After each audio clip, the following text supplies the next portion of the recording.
Hello. We would like to invite you to come to our course specifically for company personnel, for entrepreneurs, for business owners.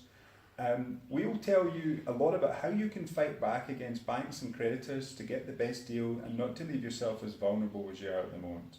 First of all, you need to think about how to avoid having trouble with the banks to start with. That's the first thing. And then if you are in trouble with the banks already, we can tell you the best strategies to use. First of all, we can tell you how the court process works. Summary judgments, default judgments, applications, actions, all that kind of thing, how it all works, what's judgment, what's execution, what you can do about it, how long the process takes, so that you know when you get into trouble with the banks what you should do and what the result will be and how long everything takes and what your options are. That's the first thing. Secondly, you should know about liquidation. When should you use it? When should you avoid using it? If you don't want to go into liquidation, what do you do to oppose it? And then once you are in liquidation, if you ever are, how you can use it to your best advantage. Similarly with business rescue, when can you use business rescue?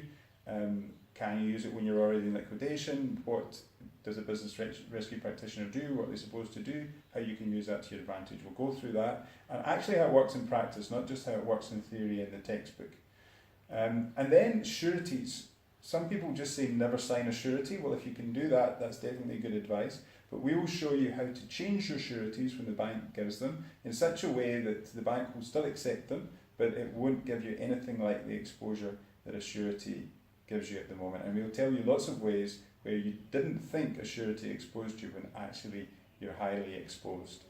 And lastly, we have clients where the bank has just come along and suddenly taken away all their credit because they think that person's a risk when the client certainly didn't think so. What would you do if the bank suddenly withdrew all your credit in one fell swoop?